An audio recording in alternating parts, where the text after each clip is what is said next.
অন্তর্বর্তী সরকারের প্রধান উপদেষ্টা ডক্টর মোহাম্মদ ইউনূস পদত্যাগের অভিপ্রায় জানানোর পর গেল বৃহস্পতিবার রাত থেকে সংবাদ ও সামাজিক মাধ্যমে রাজনীতিক ও সমাজের গুরুত্বপূর্ণ ব্যক্তিরা নিজ নিজ অবস্থান তুলে ধরছেন।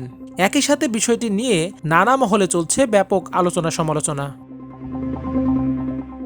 এবার এ বিষয়ে মন্তব্য করেছেন গণ অধিকার পরিষদের সাধারণ সম্পাদক রাশেদ খান। শুক্রবার নিজের ফেসবুক পেজে দেয়া এক পোস্টে তিনি মন্তব্য করেন, অন্তর্বর্তী সরকারের প্রধান উপদেষ্টা ডক্টর ইউনূস ভালো খেলছেন, কিন্তু ম্যাচ জেতানোর প্লেয়ার পাচ্ছেন না। ওই পোস্টে রাশেদ খান বলেন, দেশের চলমান রাজনৈতিক স্থবিরতার মূল কারণ উপদেষ্টা পরিষদের অভ্যন্তরীণ মতানৈক্য এবং অযোগ্য নেতৃত্ব। তিনি দাবি করেন, মানবিক করিডোর ও চট্টগ্রাম বন্দর ইস্যুতে বিদেশি স্বার্থ রক্ষায় একাধিক উপদেষ্টা সক্রিয় থাকায় সংকট ঘনীভূত হচ্ছে।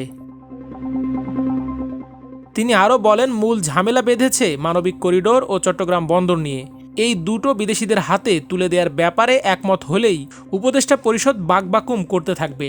এখন প্রধান উপদেষ্টার পদত্যাগ নিয়ে যে গুঞ্জন ছড়ানো হচ্ছে তার পেছনেও রয়েছে বিদেশি প্রভুদের দেয়া প্রতিশ্রুতি রক্ষার চাপ।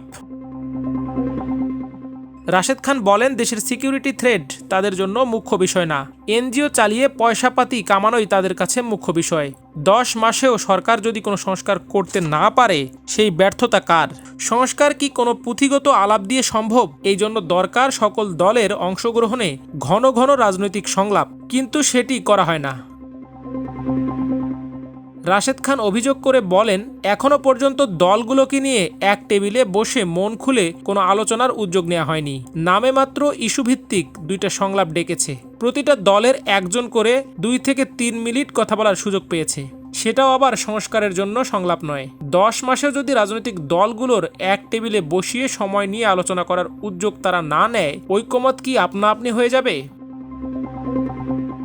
তিনি বলেন, সবকিছু আবেগ দিয়ে হয় না, বাস্তবায়নের জন্য যোগ্য লোকের প্রয়োজন হয়।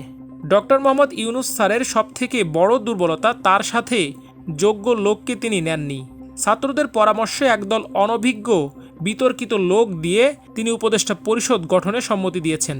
এর জন্য সবচেয়ে বড় সমস্যা হচ্ছে 10 মাসেও উপদেষ্টাদের কাজের সফলতা, রাষ্ট্র সংস্কারে যথাযথ পদক্ষেপ গ্রহণ, গণহত্যার বিচারে তৎপরতা পরিলক্ষিত হচ্ছে না।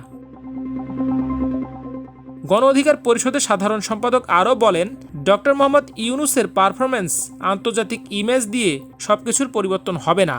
ভালো টিম না পেলে ম্যান অব দ্য ম্যাচ হওয়া যায়, কিন্তু ম্যাচ জেতানো যায় না। ডক্টর মোহাম্মদ ইউনূস স্যারের এই দুর্ভাগ্য যে তিনি নিজে ভালো খেলছেন, কিন্তু ম্যাচ জেতানোর প্লেয়ার পাচ্ছেন না। এ কারণেও 10 মাসে কোনো সংস্কার হয়নি। মাল্টিমিডিয়া ডেস্ক, আমার দেশ।